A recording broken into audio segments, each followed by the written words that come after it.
tempat saya, Rocky Gerung. Selamat malam, Pak. Lawan bicara, lawan berpikir, lawan bercanda. Akbar Faisal.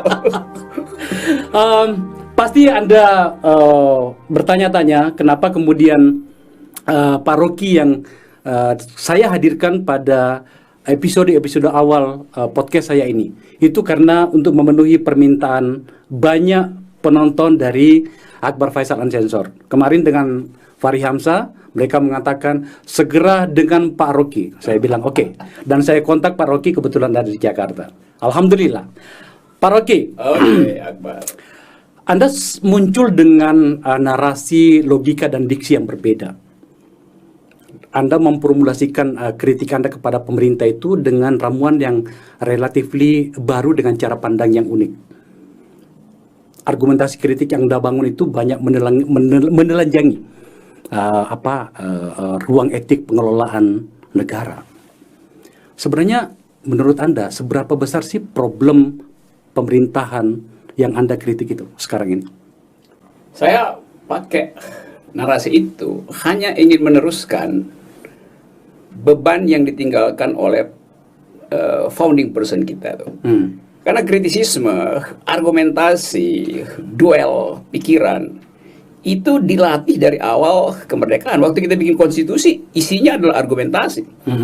Bahkan satire itu, tokoh-tokohnya sangat piawai dalam soal. Bung Karno orasinya bagus, logikanya bagus. Haji Agus Salim, Nasir segala macam. Jadi sebetulnya saya hanya mengembalikan kemampuan kita yang tertunda karena politik dibikin riuh oleh sensasi sentimen. Karena itu saya katakan bahwa politik itu harus diisi dengan argumen, bukan dengan sentimen.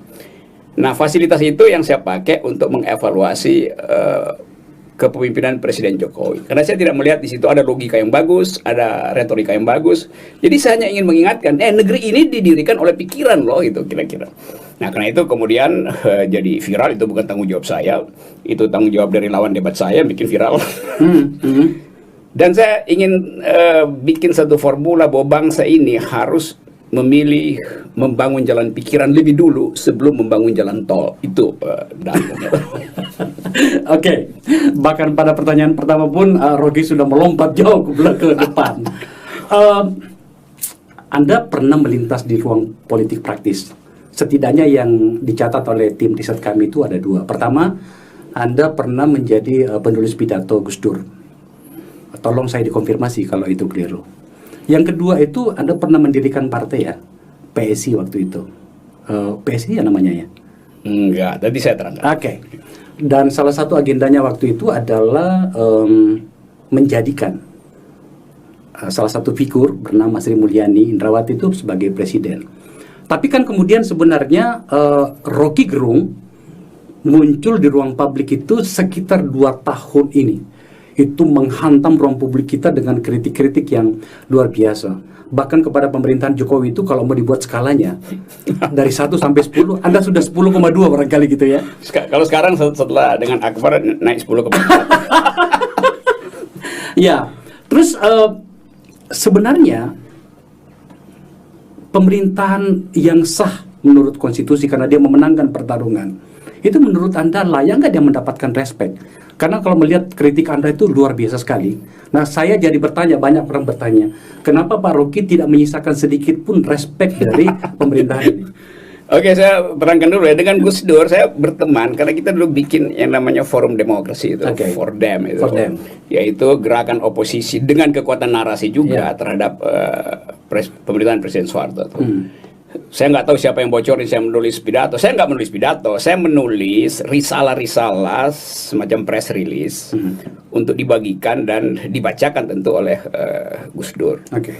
Tetapi seringkali Gus Dur itu anggap bahwa ya udah yang dibagikan lain, yang saya ucapkan lain. Kadang-kadang di pers dia bilang, itu yang dibagikan ke kalian itu yang bikin Rocky Gerung itu. Tapi saya mau ngomong yang lain. Karena Gus Dur enak aja kan bercanda-bercanda. Jadi nggak ada halangan itu. Soal partai, saya bikin partai SRI namanya, Serikat Rakyat Independen. Dan memang dimaksudkan untuk Sri Mulyani.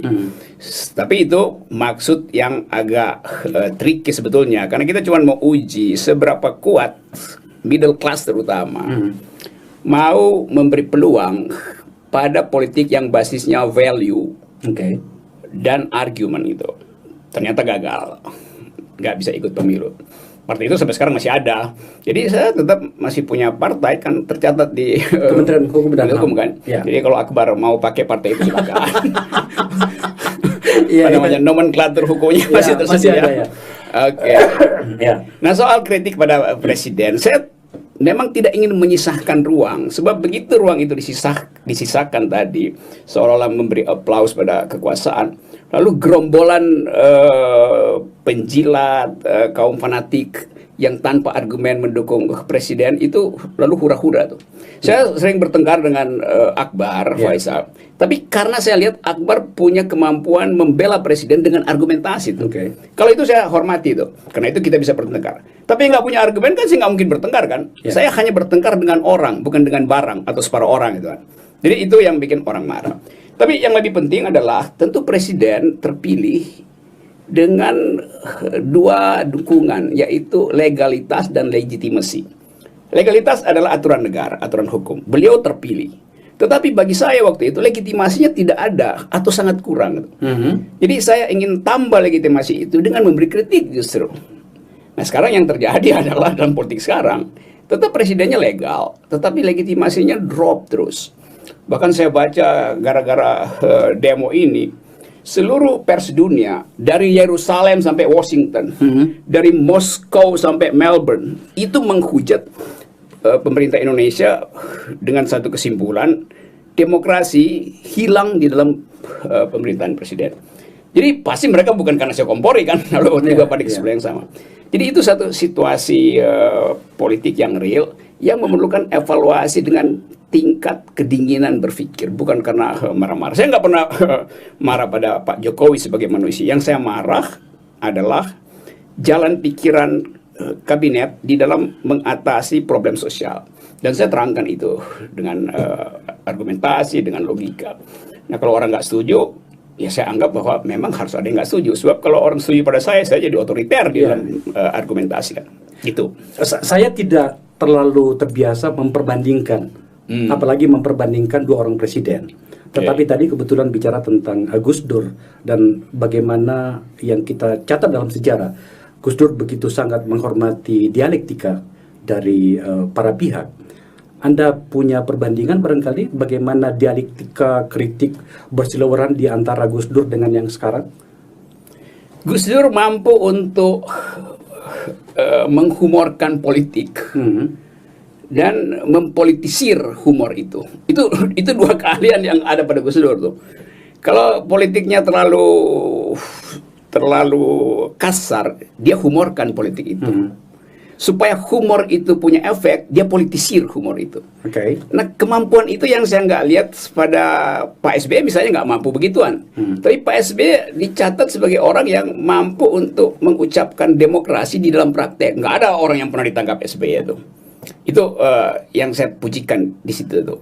Soeharto orang yang memang berupaya untuk menghasilkan ketertiban politik demi pembangunan, dan dia konsisten. Yaitu dia soal ekonomi dia kasih aja pada teknokrat UI itu, udah selesai itu. Nah hari ini saya nggak lihat bahwa Presiden Jokowi punya semacam otonomi untuk menentukan kebijakannya sendiri tuh. Jadi saya duga, dan ini adalah dugaan yang saya susun agar supaya tidak jadi delik, yaitu bahwa beliau menerima semua bisikan sehingga yang keluar di publik adalah kontradiksi tuh. Jadi satu waktu Presiden milih soal justice, besok dia ngomong tentang bahaya makar. Jadi nggak ada satu spektrum yang bisa orang pegang presiden ini apa. Nah itu kritik saya dari dulu. Nah sekarang kritik itu diambil alih oleh sebuah buku yang berjudul Man of Contradiction. Jokowi's administration apa-apa itu. Kan akhirnya kan terbukti kan, bukan karena saya berkolaborasi dengan penulis, tapi orang asing juga bisa melihat bahwa presiden penuh dengan kontradiksi mengambil kebijakan. Nah itu tentu ada asal-usul politiknya kenapa begitu, mungkin karena banyak faktor yang harus beliau layani. Tapi sekali lagi saya tidak secara pribadi mengucapkan kritik itu, walaupun saya selalu pakai kata dungu. Tapi kata dungu itu saya pilih memang untuk memudahkan orang mengerti apa yang saya mau terangkan. Kalau saya bilang itu mengandung logical fallacies itu bahasa Inggris, nanti orang apa sih logical fallacies? Bahasa Indonesia ya dungu.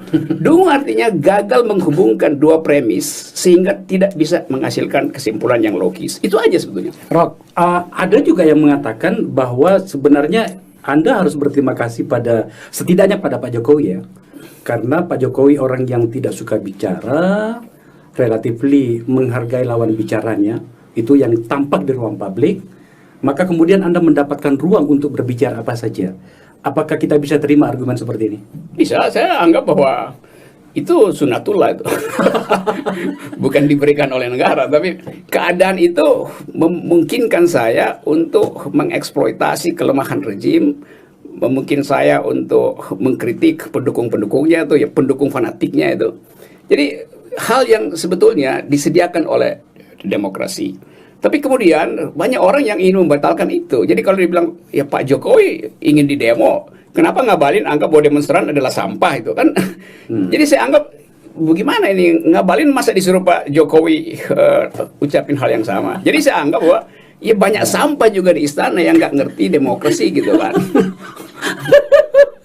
Inilah Rocky yang membuat orang tidak bisa melupakannya. Tapi begini, kalau bicara tentang rezim, berarti kan dia bicara tentang sistem. Ketika bicara tentang sistem, maka itu melibatkan para pihak di situ. Apakah sebenarnya Anda marah pada orang-orang yang berada di sekitarnya? Saya gunakan bahasa pasar. Saya nggak marah. Di kabinet itu saya banyak teman, di KSP saya banyak teman, nggak ada soal. Di apalagi di yang lagi beredar sekarang, tokoh-tokoh yang terlibat di dalam penyusunan Omnibus Law, berapa 12 tokoh itu 90% teman saya kenal tuh.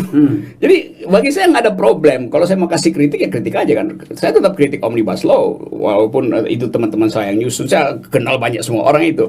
Karena poin saya adalah mesti ada diskursus alternatif supaya perimbangan politik itu tidak dimonopoli oleh juru bicara presiden, oleh KSP segala macam tuh. Kan itu maksudnya. Jadi saya ingin agar supaya kalau kita pakai bahasa akademis yang dipelajari Bung Akbar Faisal, supaya apa yang dicemaskan oleh Noam Chomsky bahwa public opinion dikendalikan sedemikian rupa sehingga menjadi manufacturing consent. Jadi konsensus yang dimanufaktur, dibuat seolah-olah itu tidak terjadi. Atau apa yang pernah digambarkan secara metaforik oleh George Orwell dalam novel 1984, yaitu apa namanya, Big Brother is watching you. Big Brother ini dibayangkan partai besar atau kekuasaan yang maha dahsyat yang mengendalikan, bahkan kalimat paling sederhana dari rakyat dikendalikan. Nah saya mau halangi itu tuh, karena itu saya bikin counter discourse, atau kalau bahasa polisi sekarang kontra narasi. Atau Anda ingin mengatakan betapa pemerintah sekarang kesulitan menghadapi suara oposan? Iya, sebetulnya bukan kesulitan, karena dari awal konsep Pak Jokowi kan tidak boleh ada oposisi kan, menganggap bahwa dalam demokrasi Pancasila gotong royong lebih penting gitu. Jadi kalau orang pilih itu, lalu orang anggap bahwa saya tidak sesuai dengan pakem yang dibuatkan Pak Jokowi, memang tidak sesuai, karena saya berbeda. Saya menganggap demokrasi itu twin sistersnya adalah oposisi itu. Jadi kalau saudara kembarnya nggak ada, maka kemampuan kita untuk, atau jangan pakai saudara kembar, two faces of Janus. Dewa Janus itu punya dua wajah, wajah bengisnya dan wajah justice-nya, wajah adilnya tuh. Nah kekuasaan kan nggak mungkin selalu adil, nggak mungkin selalu bengis, dia mesti ada di situ.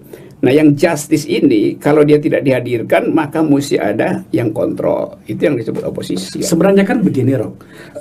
Banyak orang yang bingung bagaimana kemudian Pak Jokowi dibiarkan, atau kata lainnya diposisikan pada posisi yang hari ini. Sebab orang-orang yang ada di sekitarnya relatifly sebenarnya orang-orang yang mumpuni. yang juga adalah bagian dari teman-teman Anda kan gitu. Tapi kenapa, saya tadi kembali pada pertanyaan itu, kenapa begitu gagap menghadapi suara oposan? Saya punya satu dalil bahwa siapapun yang diserap oleh kekuasaan, dia akan masuk di dalam today's politics-nya itu. Jadi bahasa tubuhnya terpaksa mesti menyesuaikan dengan kekuasaan. Karena itu saya selalu menganggap kekuasaan itu dasarnya tidak mungkin adil. Kalau begitu keadilan datang dari mana? Keadilan datang dari pengendalian kekuasaan. Dari mana pengendalian itu? Dari dalam dirinya. Kalau tidak bisa, dikendalikan dari luar dirinya. Kan itu yang disebut sebagai apa namanya, dalam akuntansi disebut sebagai audit eksternal. Jadi kalau perusahaan nggak bisa mengaudit internal, dan biasanya audit internal nggak dipercaya orang, ya diaudit secara eksternal kan. Nah, saya melakukan audit eksternal. Atau bahasa lain, ya ada oposisi tapi PKS oposisi indoor. Saya oposisi outdoor. Makanya kita akan mengelaborasi itu. Tapi apakah penyikapan atau wajah pemerintah hari ini? Anda kan tahu, saya juga bagian dari pemerintah kan sebenarnya. Setidaknya pada 5 tahun yang lalu secara totally. Apakah wajah pemerintah hari ini karena pemerintahan ini terlalu kuat? Anda bisa bayangkan, partai-partai tinggal PKS saja yang berada di luar atau berada di kamar oposisi. Demokrat seperti biasanya kita banyak bertanya tentang posisinya. Bahkan Gerindra, partai dan orang yang dulu pernah Anda bela, saya tidak bisa ada debat bagian ini loh. Oke, kita bela nanti kasih tanda putih dulu. Sekarang sudah berada di pemerintahan. Apakah itu yang membuat pemerintahan ini agak kesulitan mengendalikan diri karena begitu kuatnya? Kan begitu kan biasa perilaku kekuasaan. Kalau sudah terlalu kuat, tiba-tiba menjadi menjadi tak tersentuh dan seterusnya. Ya, itu yang terlihat kan. Jadi saya bisa baca itu melalui bahasa tubuh orang-orang di sekitar situ. Jadi saya anggap karena dia terlalu kuat, maka dia terpaksa mesti menyalurkan surplus powernya itu. Akibatnya dia abusive gitu kan. Abusifnya itu bisa terbaca misalnya pada bahasa tubuh Pak Mahfud MD kemarin. Waktu kasih wawancara bahwa pemerintah akan sangat keras mengendalikan ini. Tetapi itu nggak pas kalau Pak Mahfud yang ngomong. Karena kita tahu otak Pak Mahfud itu bagian kanannya adalah politik, bagian kirinya masih akademis gitu. Jadi bahasa tubuhnya kelihatan kaku kan. Maka orang anggap nggak berani mereka. Lain kalau yang ngomong misalnya zaman Pak Harto dulu ya langsung Panglima ABRI yang ngomong gitu. Jadi tetap terbaca ada sebut aja ketidakjujuran di dalam body language dari pembantu presiden untuk menerapkan secara persis apa sebetulnya yang dimaksud dengan ketertiban. Kan presiden nggak mungkin bicara setajam itu tuh. Jadi dari situ saya melihat bahwa besar kekuasaan ini, tetapi dia tidak bertumbuh sebetulnya. Atau saya katakanlah ya kekuasaan politik istana itu hanya membengkak, tapi tidak bertumbuh. Karena dia tidak bertumbuh, maka dia tidak bisa menghasilkan diskursus yang betul-betul bisa bikin orang takut. Begitu Mahfud MD ngomong, begitu anak STM bilang, besok kita turun lagi tuh. Jadi nggak ada efeknya kan. Padahal sebagai kekuasaan itu dia efektif kalau tidak menghasilkan, tidak diaktifkan kekuasaan itu. Kalau saya bilang saya efektif mengendalikan Anda, itu karena saya nggak pakai kekuasaan sebetulnya. Begitu kekuasaan dipakai, efeknya hilang. Kekuasaan hanya efektif kalau dia simpan energinya. Energinya. Ini udah dipamerin energinya dari Mahfud MD sampai ngabalin MD udah lakukan hal yang sama. Ya, saya akan mengundang Ali Mohtar Ngabalin ke sini untuk menjawab Anda gitu ya.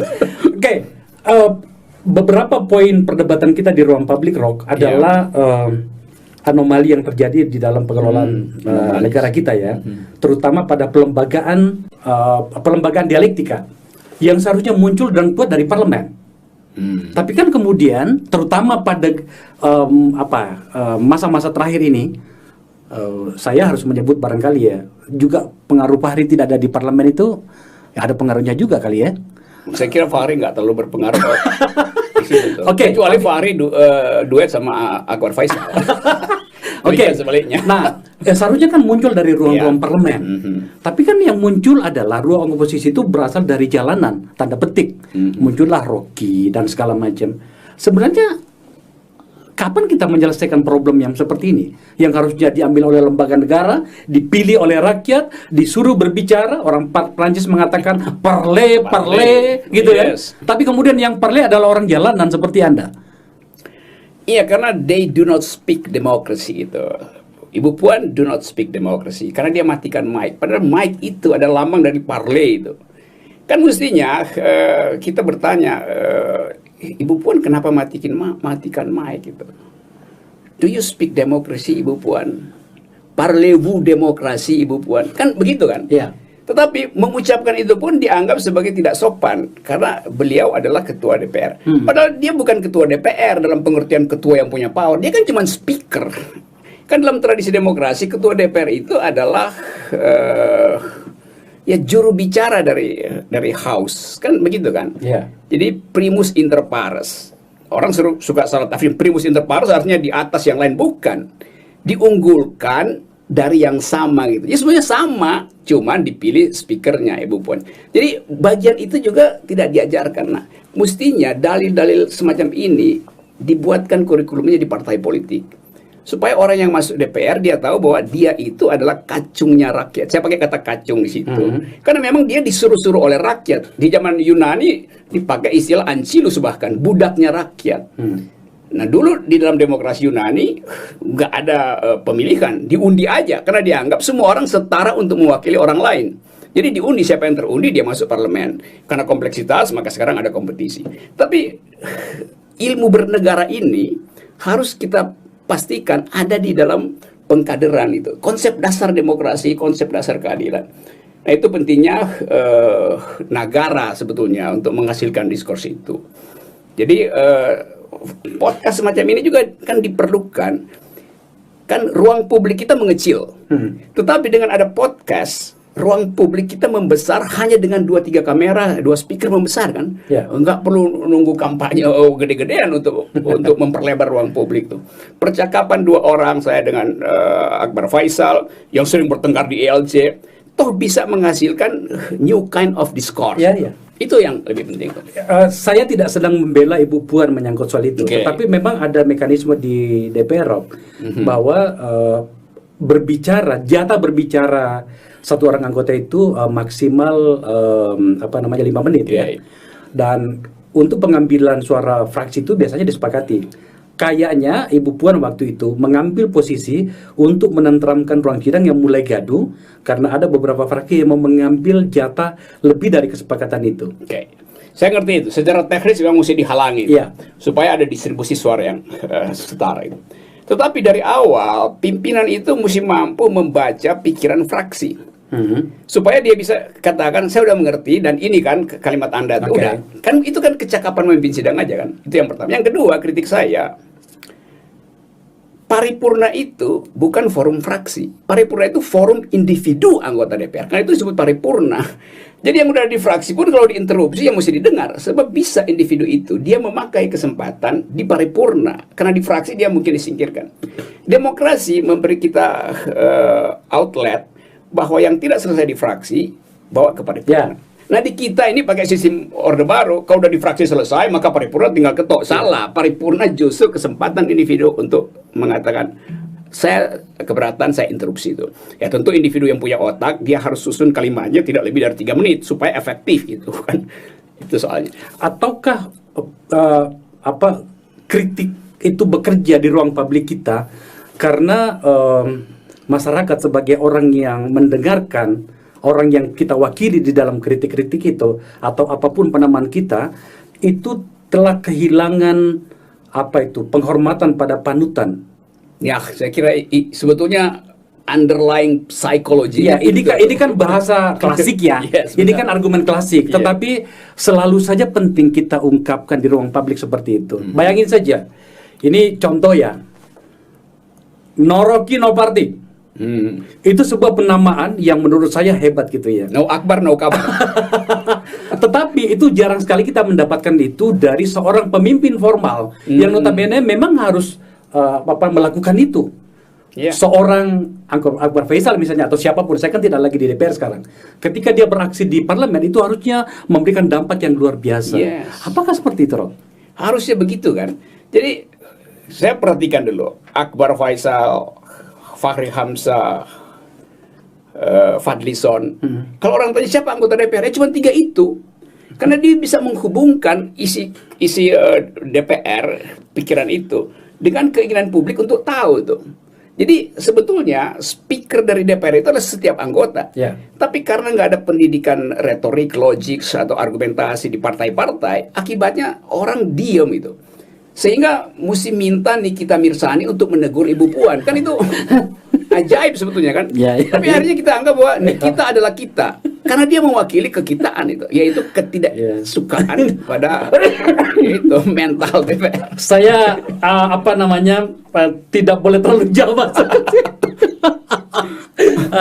Tapi salah satu yang saya sukai dari pikiran Anda jauh sebelum perdebatan-perdebatan kita yang kadang-kadang sangat keras itu adalah pikiran-pikiran Anda tentang bagaimana mengelola partai politik. Saya ingatkan Anda pada satu argumen yang Anda katakan kepada saya langsung adalah bahwa kaderisasi itu kalau jalan benar, maka penyamarataan persepsi, penyamarataan pikiran tentang apa yang diusung oleh partai itu setidaknya seimbang. Jadi katakanlah misalnya kalau Akbar Faisal di DPR tiba-tiba harus berhenti karena sesuatu hal, maka dia digantikan oleh orang yang minimal mendekati kualitasnya Akbar Faisal dan seterusnya, kira-kira seperti itu. Itu yang saya ingin. Nah, tapi kan kemudian ternyata tidak seperti itu. Maka yang kita saksikan tadi itu adalah para pemain, para kritikus tanda petik yang dari jalan tadi menjadi lebih didengarkan dibanding orang yang memang diperintahkan oleh konstitusi untuk itu.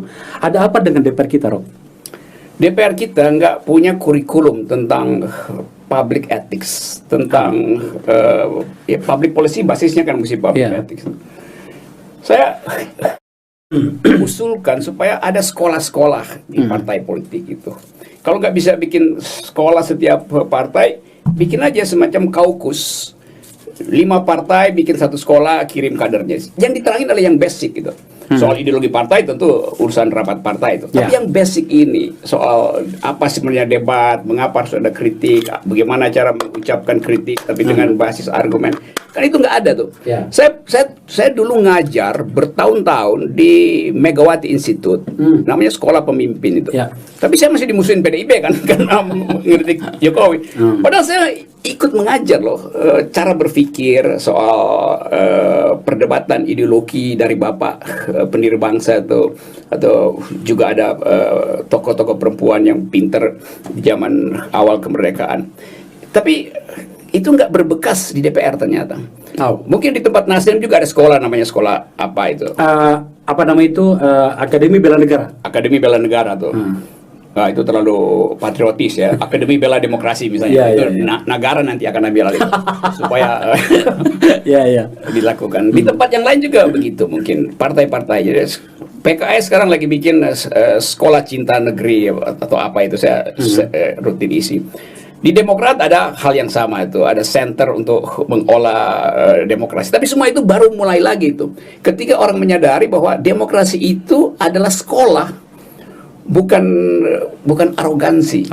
Jadi saya ingin agar supaya orang lihat DPR itu dalam kualitas sekolah. Di dalam fasilitas itu ada kepercayaan bahwa kalau dia masuk DPR, dia dapat diskursus. Kalau dia jadi anggota partai, dia dapat pengetahuan. Kalau sekarang kan orang berebut jadi anggota partai hanya untuk berebut jabatan di Banggar kan, kan ajaib kan. Padahal kita perlu lakukan edukasi pada publik melalui diskursus semacam ini. Nah, saya mungkin bisa membayangkan dalam 2 tahun ini ada anak cucu politik Akbar Faisal, anak cucu politik Fadlison di DPR. Nah, itu hanya bisa dibayangkan akan terjadi kalau partai-partai ini punya semacam pusat pelatihan politisi. Jadi pusat pelatihan politisi dengan kurikulum standar. Semua partai mesti ada standar. Sejarah demokrasi, Athena, apa yang terjadi dalam revolusi Prancis, mengapa Washington bikin kontroversi soal perbudakan. Itu kan cara berpikir yang mesti ada di dalam kepala kita kan. Untuk mendramatisir kegalauan kita menyangkut soal parlemen ini ya. Bukan meromantisir ya. Ini ada risetnya Tempo loh, baru dirilis. dari 575 anggota DPR sekarang itu ada 262 pedagang, pengusaha. Yes. Oh, apa yang sedang terjadi dengan kita dan apa risiko yang kita hadapi? Itu yang disebut underlying politics yang kemudian akan menentukan kebijakan tuh. Karena cara berpikir bisnis itu pasti adalah akumulasi. Padahal politik itu adalah soal distribusi. Kita aktif dalam politik untuk menghasilkan keadilan, mendistribusikan keadilan bahkan. Nggak ada soal sebetulnya pengusaha masuk di situ. Tapi dari awal dideklar. Di Amerika biasa tuh kalau pengusaha masuk dia bilang seluruh kekayaan saya simpan atau saya taruh blind trust, semacam lembaga di mana dia nggak boleh lihat sedikit pun akses ke situ kelihatan, maka dia mesti mundurkan diri. Nah kebiasaan itu nggak ada di kita. Saya kira menteri juga banyak yang masih begitu. Jadi bisa jadi anggota DPR atau anggota kabinet pagi-pagi dia bilang ke istrinya saya mau kerja ke DPR atau ke kementerian, tapi dia pergi ke kantor bisnisnya dulu tuh 2 jam di situ ngurusin bisnis sambil lihat peluang untuk bocorin kebijakan negara di situ kan itu nggak etis sebetulnya. Dia melawan hukum memang, tapi hukumnya nggak kuat di situ. Karena itu demokrasi itu dasarnya bukan aturan hukum tapi aturan etis. Jadi orang yang masuk dalam politik dia betul-betul secara etikal udah bersih dari kepentingan akumulasi supaya dia bisa berpikir tentang distribusi itu. Itu poin. Iya. Pada bulan Februari yang lalu ketika kami meluncurkan Nagara Institute itu, kami melakukan riset di DPR. Kami menemukan bahwa dari 575 anggota DPR itu 174 diantaranya adalah anggota DPR yang terpilih karena bagian dari oligarki politik di DPR. Kita tadi bicara DPR. Nah sekarang saya maju lebih jauh pada bagaimana pengelolaan negara. Kemarin, 2 hari yang lalu kalau nggak salah, 2 hari yang lalu, Nagara Institute juga lembaga yang saya pimpin, itu melakukan riset. Hasilnya sama, membuat kita menjadi semakin masgul dengan pengelolaan negara kita. Dari 270 daerah, anggota DPR yang 270 daerah yang akan melakukan pilkada serentak, ada 719 pasangan. Nah, 700. Di antaranya itu ada 124 orang calon bupati, gubernur dan kepala daerah. Itu adalah bagian dari oligarki dinasti politik. 29 di antaranya dari 124 tadi adalah istri-istri bupati.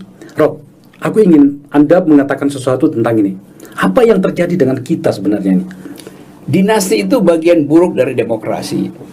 Tetapi dia akan hadir di situ terus bila kaderisasi partai tidak profesional gitu. Jadi kesalahan kita adalah kita meloloskan dinasti hanya untuk menutupi ketiadaan kader di partai kan sebenarnya. Jadi dinasti ini dengan sendirinya hilang kalau kader partai itu betul-betul tumbuh secara otentik, tidak di bypass atau di outsource segala macam. Nah, yang kedua, kedekatan dengan kekuasaan itu harus diukur bukan pada jarak fisik dia dengan orang tuanya, tetapi kemampuan orang tuanya untuk menghasilkan policy yang menguntungkan dia. Itu aja sebetulnya. Kalau misalnya Pak Akbar Faisal anaknya mau masuk partai dan Pak Akbar beroposisi pada kekuasaan, anaknya justru pro pada kekuasaan. Kan itu bukan dinasti kan? Karena beda perspektif. Jadi anaknya itu memang memilih untuk berbeda dengan bapaknya. Kan itu soalnya tuh. Nah di kita kata dinasti udah keburu jadi peyoratif. Karena apa? Karena tadi gagal kaderisasi menghasilkan oligarki dalam dinasti itu. Itu yang mesti diawasi sebetulnya. Dinasti bisa hilang dengan sendirinya kalau ada kurikulum politik di partai-partai itu. Sehingga anak ketua partai pun akan malu menganggap waduh saya nggak sanggup nih kader partai yang bukan dinasti justru lebih pintar dari saya tuh. Jadi etika itu yang mesti dikembangkan. Salah satu kritik Anda menyangkut ini yang sangat keras menyangkut Gibran ya. Gibran di Solo dan Bobi di Medan. Anda ingin mengatakan apa menyangkut dengan ini? Karena Pak Gibran ya anak pintar dalam hal bisnis, tetapi kemudian ternyata begitu mendapatkan karpet merah, itu semuanya memberikan ruang yang luar biasa kepadanya. Ya itu yang terjadi di kita kan. Dan yang paling banyak membela justru kawan saya Fakhri Hamzah tuh. Kemarin saya sudah tanya soal itu. Tapi Tapi Fahri Hamzah kasih dalil yang oke, orang mungkin bisa terima bahwa loh, dinasti itu kan di zaman feodal memang, tapi kata dinasti itu dia menjadi otentik kalau dia fit in dengan sistem feodal. Berarti menurut Fahri juga sekarang masih feodal kan logikanya begitu kan. Jadi kita mesti hati-hati ajukan argumentasi itu. Tapi yang jelas ini anak presiden yang masih berkuasa gitu. Kalau satu hari setelah presiden tidak berkuasa, seluruh fasilitas dia untuk membuat kebijakan hilang. Karena itu nggak bisa dikatakan bahwa ya tapi dia kan ikut kompetisi. Memang dia ikut kompetisi. Tetapi masuk di dalam pendaftaran kompetisi pun udah bermasalah itu, melompati sistem meritokrasi dalam PDIP itu. Dan PDIP izinkan itu. PDIP bisa bilang itu hak kami ya, hak Anda, tetapi hak publik untuk menilai bahwa itu unjust, tidak adil dan tidak bermutu politik semacam itu. Lalu orang bisa ribut, ngomelin saya, ngomelin Akbar Faisal. Saya bisa kasih dalilnya bahwa kalau begitu resmikan feodalisme tuh supaya dia fit and proper dengan dinasti kan. Iya. Saya memang sengaja untuk menarik Anda untuk bicara soal ini karena kan selama ini kan Rocky lebih banyak mengkritisi atau bergelut pada wilayah sentral kekuasaan istana dengan sangat keras. Karena nggak ada yang bertanya soal dinasti kecuali Akbar. Nah, saya mau bicara tentang raja-raja kecil di daerah. Karena menurut saya tak ada gunanya kita bicara tentang demokratisasi ketika daerah itu tetap saja rusak. Kemarin kepala daerah terakhir yang ditangkap KPK itu adalah Kutai Timur. Suaminya bupati, istrinya adalah ketua DPR. Saya mau bicara tentang raja-raja kecil. Sebenarnya kenapa kemudian para megalomania kekuasaan pada tingkat lokal ini selalu mendapatkan respon dari sebagian kelompok masyarakat, sebenarnya mereka gagal. Contoh ya, saya tidak bisa mencontohkan dari yang lain. Kota saya di Makassar gitu ya. Wali kotanya yang sekarang ini yang pernah jadi wali kota sekarang maju lagi itu didukung oleh partai saya loh ya. Saya nggak peduli gitu ya. Karena bagi saya orientasi adalah hasil gitu ya. Itu selalu menjual jargon-jargon keberhasilan meskipun kita tidak melihat apa-apa dari situ. Sebenarnya orang seperti ini seperti apa seharusnya diperlakukan di ruang publik atau oleh pemilih gitu. Ada semacam habit itu. Anda tahu kan wali kota saya? Iya, siapa namanya? Dhani Pomanto. Iya. Iya. Arsitek. Okay. Ya. Saya tidak mengamati secara persis ya, tetapi kalau kita evaluasi, saya baca koran macam-macam tuh, termasuk soal Makassar. Jadi terlihat bahwa yang ingin dipromosikan itu adalah janji yang dulu. Jadi membuktikan keberhasilan berdasarkan janji yang dulu tuh. Kan ini ajaib kan. Yang lebih buruk lagi kalau tidak ada negatif campaign terhadap beliau. Karena beliau sebagai petahana yang ingin maju lagi, justru dia mesti dinyatakan sebagai tidak berhasil dengan memperlihatkan kontras dari kebijakannya tuh. Nah, itu yang saya maksud negatif campaign. Bagi saya negatif campaign itu lebih penting daripada positif campaign. Nah, orang yang pernah mengelola kebijakan publik sebagai mantan wali kota misalnya, dia memang sasaran dari negatif campaign karena dia udah pernah melakukan sesuatu tuh. Orang yang belum pernah nggak mungkin kasih negatif campaign. Yang paling ada periksa recordnya. Jadi kita mesti membiasakan melihat dengan cara yang biasa aja kalau orang kasih negatif campaign. Nah, itu saya kira poinnya tuh. Jadi kalau mengulang saya sukses ini, saya sukses itu, ya terpaksa kan dia mesti bilang begitu kan. Mestinya dia bilang ada bagian yang saya tidak sukses. Nah, saya ingin debatkan dengan pemilih saya. Itu baru orangnya bermutu. Nah, saya mau kasih trip begitu misalnya tuh, tapi saya bukan tim sukses kan. Saya tidak terlalu yakin ada yang akan melakukan itu. Karena begini, pengalaman saya di DPR 10 tahun saya pernah di Komisi 2. Itu imajinasi tentang masa depan itu dari para pemimpin lokal kita itu harus diakui miskin memang. Coba kita lihat ya. Apalagi kalau makanya coba kita lihat ya di kota-kota dunia yang selalu dijadikan referensi oleh mereka akan ada perkawinan kota, kota kembar, sister segala macam. Saya jadi bingung sendiri bagaimana bisa mereka melakukan itu. Kota di Wina misalnya itu luar biasa loh pembangun kota itu. 200-300 tahun sejak dibangun dia masih mampu menampung masa depan yang berjalan di kota itu. Nah, di kota-kota yang banyak di Indonesia bukan cuma di Makassar lah ya. Ya, itu luar biasa itu. Sebenarnya kemampuan imajinasi para pemimpin lokal kita itu, pemimpin wilayah kita itu kenapa ya Rob? Kita ke Wina, kita nggak akan lihat satu puntung rokok di jalan. Kita nggak akan lihat sobekan bekas stroke pembelian di situ tuh. Saya berkali-kali di Makassar, itu sampah ada di mana-mana. Hal yang paling simpel. Jadi di mana sister city-nya tuh? Jadi itu yang saya sebut ingin pamer sesuatu. Tetapi yang dipamerkan adalah karpet merahnya tuh. Di bawah karpet merah ada tumpukan sampah, sampah kebijakan, sampah dinasti, sampah macam-macam gitu kan, sampah feodalisme tuh. Jadi pemimpin kita sebetulnya dicitrakan bukan sekedar dia ingin dicitrakan, tapi dia minta dicitrakan itu. Ya buruknya begitu kan, pemimpin itu dicitrakan bagus, tapi meminta dicitrakan dengan mengulang-ulang janjinya itu, atau istilahnya tadi memegalomaniakan hasilnya. Padahal sebetulnya orang tahu iya kita lihat karpet merah, tapi di bawah itu ada tikus busuk, ada sampah ketidakadilan, ada kriminal yang disembunyikan bahkan. Nah itu sebetulnya fungsi dari yang disebut the fourth estate itu, kekuatan keempat, yaitu pers. Nah pers mesti tega menguliti itu tuh, mesti tega mengatakan, nih gue buka ya karpet lu ya, Pak Wali Kota atau Pak Gubernur atau apa aja tuh. Jadi itu sebenarnya demokrasi hanya bisa muncul kalau ada kesiapan kita untuk mengatakan Anda bohong, maka mari kita buka. Apa itu? Itu namanya negatif campaign. Itu justru standar etis dari kampanye adalah menerima negatif campaign, dan penantang mesti lakukan negatif campaign. Gitu kan? Untuk mengujinya sekali. Jadi apa dalam ilmu hukum ada istilah, saya ingin jadi devil's advocate, advocatus diaboli kalau bahasa Latinnya. Jadi setan yang diminta untuk menguji malaikat, sebetulnya begitu. Saya selalu menyukai istilah imajinasi masa depan bagi seorang pemimpin wilayah, Rob. Yes, betul. Karena bagi saya pribadi, hanya itulah kemudian kita punya harapan dan mimpi bahwa orang ini membawa kita, karena kita bicara tentang pemimpin ya, orang ini bisa membawa kita ke masa depan. Kenapa kemudian tawaran-tawaran atau persediaan calon pemimpin lokal kita itu begitu miskin imajinasi, ataukah barangkali juga mungkin karena literasinya yang sangat lemah, atau gimana?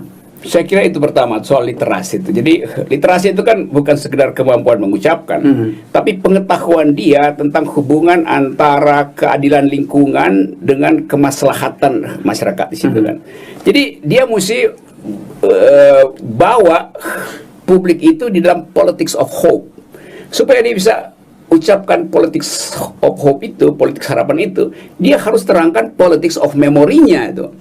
Jadi dia mesti datang dengan dia punya memori tentang menjadi pemimpin. Dia lihat memori di Wina, lihat memori di Paris, bahkan di negara yang paling buruk, ke Nepal misalnya, Kathmandu.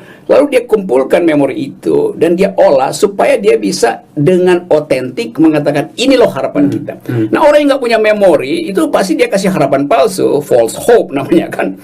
Jadi yang terjadi di kita, literasinya kurang. Literasi itu nggak perlu dia datang sendiri lihat kota itu. Dia kan bisa berdiskusi dengan ahli atau konsultan politik yang benar-benar ingin membackup dia dengan gagasan, dengan pikiran tuh. Jadi itu yang nggak terjadi. Dia butuh konsultan politik hanya untuk menaikkan elektabilitasnya tuh. Kan itu ngaco kan. Konsultan politik itu membrief dia dengan ide, dengan imajinasi itu, supaya dia bisa tampil mandiri, nggak perlu tim sukses segala macam-macam. Karena dia percaya saya punya gagasan, saya punya ide, dan saya pertanggungjawabkan itu sendirian di depan publik. Silahkan Anda bantah. Itu baru namanya leader. Nah selain itu adalah dealer. Kita menuju ke bagian akhir dari wawancara kita, Rob. Saya ingin mengetahui dari Anda, ini kan pemerintahan Pak Jokowi tinggal 4 tahun nih. Banyak orang yang mengatakan sebenarnya masa efektifnya tinggal 2 tahun. Menurut Anda di masa-masa pemerintahan akhir ini nantinya, apakah pemerintahan Pak Jokowi mampu mengkonsolidasikan demokrasi agar kemudian legasinya itu nanti kita bisa nikmati semuanya? Saya ingin lihat itu berhasil. Tetapi hukum sosiologi nggak bisa dicegah, karena Saya nggak peduli dengan ekonomi misalnya. Ekonomi oke lah, itu hardware-nya dari kekuasaan bisa diakali nanti. Tetapi software kita adalah kesetaraan warga negara, keakraban antar individu, antar orang yang berbeda. Itu nggak dirawat. Saya lihat misalnya hasil caption kekerasan selama 2 hari ini. Itu ada darah di situ. Darah itu terhubung dengan institusi yang ada basis agamanya. Itu dendam itu akan diperlihatkan ulang tuh. Nah, presiden mestinya datang dengan kemewahan imajinasi tadi untuk menerangkan bahaya dari permainan politik yang semacam ini. Bikin public address 2 minggu sekali misalnya, kasih tahu tentang kesehatan politik, itu basisnya adalah kesetaraan. Itu nggak dilakukan. Jadi yang bersalah juga adalah orang yang di sekitar beliau yang tidak membrief presiden. Saya membayangkan presiden sebetulnya harusnya, kan kita tahu kapasitas Pak Jokowi itu, bahwa pengetahuannya tidak banyak, itu diakui. Kalau orang bilang ketulusan untuk mengabdi, iya di awal kita baca ketulusan itu, tapi kemudian masuk berbagai kepentingan. Nah, mereka yang ada di Pak Jokowi mesti membaca kesulitan-kesulitan itu. Lalu setiap hari misalnya 2 kali sehari presiden dikasih semacam executive brief. Begini Pak, ini ada problem, Bapak bicara jangan sebagai presiden tapi sebagai kepala negara. Bapak bicara bukan sebagai penguasa tapi sebagai rakyat yang dapat mandat untuk menyejahterakan rakyat. Jadi presiden di-brief terus dengan ide semacam itu, sehingga timbul keakraban publik. Oke, presiden ada dalam kesulitan, sehingga publik merasa memang bahaya untuk memikirkan terlalu besar efek dari Omnibus Law ini, tapi juga penting untuk menyadari bahwa ada solidaritas demi menghalangi yang disebut radikalisme, entah basisnya apa, basisnya culture, basis agama, basis kapital. Jadi presiden nggak nangkap suasana itu. Nah, saya tidak salahkan sebenarnya presiden, walaupun di ujungnya dia bertanggung jawab, tetapi lingkaran itu tidak kondusif, tidak membrief presiden itu. Kita harus bicara tentang Omnibus Law. Anda tadi sudah memulainya. Ini luar biasa nih undang-undang ini. Kita mendengarkan banyak penjelasan. Meskipun saya juga mengamininya bahwa penjelasan yang cukup dari pemerintah itu agak terlambat sebenarnya datangnya. Tetapi saya meyakini bahwa ada niat baik di dalam undang-undang ini, terutama kepada beberapa isu lingkungan, ketenagakerjaan, pendidikan nasional, dan segala macam. Tapi ada 2 pertanyaan dari sini, Rob. Yang pertama, menurut Anda, apakah undang-undang ini dengan seluruh kontroversinya itu cukup mampu menampung masa depan bangsa kita menjadi lebih baik? Yang kedua, tepatkah penyikapan alat-alat negara menghadapi kritik terhadap Omnibus Law ini? Yang kedua udah pasti bukan tidak tepat, tidak proporsional gitu, sehingga efek baliknya terlihat. Kalau negara ini ditutup kamera-kamera publik, itu mungkin tepat. Tapi begitu aparat bikin kekerasan, itu dalam 2 menit itu udah jutaan orang lihat itu karena diviralkan lewat media sosial. Jadi sama sekali counterproductive dengan keinginan untuk membuat ketertiban. Karena publik menganggap bahwa yang dia hasilkan bukan ketertiban sebetulnya, tapi upaya untuk menghalangi kami. Jadi terbalik kan mestinya ada alat negara maka kami merasa aman berdemonstrasi. Sekarang di persepsi publik ada alat negara artinya kami dilarang berdemonstrasi, kan jadi ngaco itu cara berpikir. Itu yang pertama. Yang kedua, Omnibus Law ini adalah peralatan legal untuk menghasilkan justice.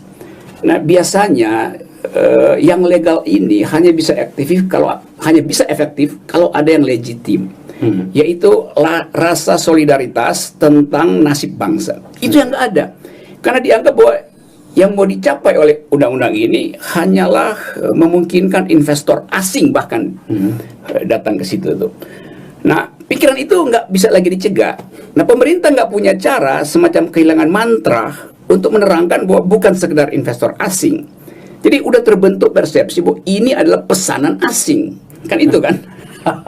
Nah, sialnya pemerintah juga bilang ini demo-demo dibiayai asing. Lalu orang pun pusing, bagaimana kepentingan asing untuk meloloskan ini, terus asing juga mengorganisasi demo untuk membatalkan ini kan? Jadi diskursus itu hilang sebetulnya tuh. Jadi Itu soalnya tuh, sehingga ya nggak efektif, nggak akan. Nah kalau ditanya apa yang bisa membuat bangsa ini maju, ya tadi imajinasi tentang harapan hidup tuh. Undang-undang ini tidak memberikan imajinasi, atau paling nggak itu pentingnya narasi akademis dihasilkan sebetulnya sebelum undang-undang dibuat, sehingga orang tahu bahwa presiden berpikir tentang masa depan, bukan tentang masa depan para investor. Kenapa? Dari awal udah salah Pak Menko Perekonomian, dari awal udah salah. Dia bilang undang-undang ini akan bersifat easy hiring dan easy firing, mudah memperkerjakan dan mudah mem-PHK-kan. Jadi masuk di kepala buruh, berarti kita jadiin alat doang tuh. Kalau udah nggak perlu di PHK, itu kan nggak ada konsep intelektualnya kan. Jadi Erlangga itu nggak mampu membaca Ideas of Justice, dia mesti baca Amartya Sen misalnya tuh. Salah satu kritik Anda ya, yang paling keras itu, tapi setidaknya, bukan tapi, meski setidaknya kepada Universitas Indonesia. Saya sendiri juga beberapa kali menyikapi kenapa kemudian perguruan tinggi kita itu relatif menjadi sangat sopan di hadapan kekuasaan. Seharusnya kan mereka muncul. Apa yang terjadi dengan perguruan tinggi kita, Rob? Sebetulnya nggak sopan, mahasiswa atau tidak sopan. Yang sopan itu rektornya. Karena rektornya ingin ada reshuffle dan dia masuk jadi menteri pendidikan segala macam. Itu aja intinya. Karena nggak ada tradisi di Republik ini menganggap bahwa otonomi kampus itu justru menghasilkan kebanggaan. Rektor itu statusnya itu setara presiden.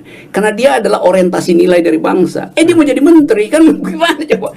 Ngapain udah jadi rektor jadi menteri itu? Kan itu di Amerika justru terbalik, setelah jadi menteri jadi rektor baru tuh kan, itu kan apa namanya? Di Harvard itu kan begitu ya. Iya, Lawrence Summers setelah jadi menteri keuangan Obama, Amerika malah jadi rektor Harvard. Rektor di Harvard. Ini balik-balik. Jadi itu sebetulnya. Jadi ambisi itu ambisi yang dungu sebetulnya. Cita-cita dari rektor adalah menjadi menteri. Buset. Iya, itu makanya saya bertanya juga sebenarnya, relasi yang terbaik yang harusnya dibangun antara para kampus ini, produsen intelektual dengan kekuasaan itu seperti apa, Rob? Kekuasaan itu selalu hanya takut pada pikiran bebas. Itu udah jadi dalil. Kampus itu harus produksi pikiran bebas itu. Nah, supaya kekuasaan nggak takut, ya kekuasaan undang kampus untuk diskusi tentang isu kan. Kan sama dengan tradisi di Perancis itu, di zaman Mitterrand misalnya. Setiap minggu Presiden Mitterrand ini mengundang intelektual, wartawan, seniman untuk diskusi current issues. Jadi Presiden Mitterrand dari Partai Sosialis itu dia di-brief dengan sempurna tentang global issue, local politics, cultural, counterculture. Jadi setiap saat dia punya energi untuk menghadapi situasi. Nah kita nggak ada begitu kan. Padahal orang-orang di sekitar Pak Jokowi itu punya akses dengan kampus. Kenapa nggak undang orang kampus atau intelektual kritis atau wartawan yang kritis untuk berdebat sambil memberi masukan pada presiden? Yang diundang adalah justru pendukung presiden. Kan bagaimana coba? Padahal kita presiden perlu ada counter discourse tuh. Kan itu kacaunya tuh.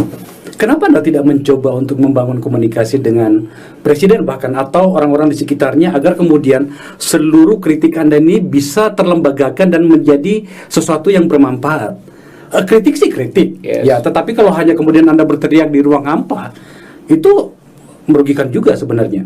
Justru karena teman-teman saya di sana setiap kali saya ngomong nggak mau dengar, maka saya pakai itu dari awal Presiden Jokowi pertama saya udah bikin banyak notes, kasih ketemu teman saya bilang, coba kalian itu soal pluralisme, soal kesetaraan warga negara, bikin notes pada presiden. Lu nggak bisa bikin, gue bikinin, lu sisipin gitu ya. Tapi semua menganggap, saya akan intervensi atau menganggap ya gampang lah. Jadi nggak ada ide sebetulnya tuh. Padahal kepemimpinan itu hanya hidup kalau idenya menyala 24 jam itu. Rak, kita sudah belajar pada berapa presiden setelah Pak Harto ya. Tahun 2024 menurut banyak orang dan saya setuju bahwa konsolidasi itu seharusnya telah lebih terbentuk wajah demokrasi kita seperti apa gitu. Menurut Anda presiden yang akan datang, meskipun masih lama, kata orang masih lama, tapi bagi saya sudah besok sebenarnya, itu harusnya seperti apa? Setidaknya dalam hal agenda, apa yang harus dia yakini dan lakukan? Saya bayangkan gampang itu. Semua calon yang punya ambisi, silahkan bikin ambisi, tapi dia harus berani diundang di podcast Akbar Faisal atau podcast sejenis untuk duel argumen begini tuh kan, supaya fair, orang lihat oh dia bermutu, bukan karena disodorin sama tim sukses maka baca PowerPoint atau baca teleprompter. Kan ini kan duel pikiran, nggak ada yang sentimen kan. Jadi itu yang kita inginkan sebetulnya tuh. Rocky Gerung, terima kasih. Ya, saya terima kasih, dan saya ingin agar supaya semua orang terlibat di dalam diskursus melalui podcast Akbar Faisal. Nagara Nagara Institute.